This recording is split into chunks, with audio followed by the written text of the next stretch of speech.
বিসমিল্লাহির রহমানির রহিম। প্রিয় ধর্মপ্রাণ মুসলমান ভাই বন্ধু ও বোনেরা, আসসালামু আলাইকুম।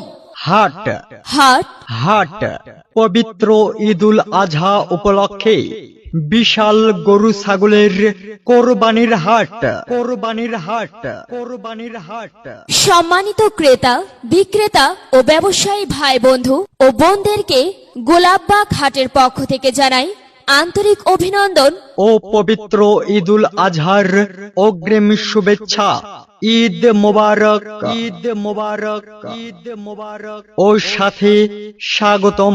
গাইবান্ধার গোবিন্দগঞ্জের পৌরসভার গোলাপবাগ হাট বাজারের হাটে কুরবানির বিশাল গরু ছাগলের হাট। স্থান গোলাপবাগ গরুহাটিতে গরুর হাট এবং গোবিন্দগঞ্জ সরকারি উচ্চ বিদ্যালয় মাঠে ছাগলের এক বিশাল কোরবানির গরু ছাগলের হাটের আয়োজন করা হয়েছে। স্থান গোলাপবাগ গরুহাটিতে গরুর হাট এবং গোবিন্দগঞ্জ সরকারি উচ্চ বিদ্যালয়ের মাঠে ছাগলের এক বিশাল কুরবানির গরু ছাগলের হাটের আয়োজন করা হয়েছে।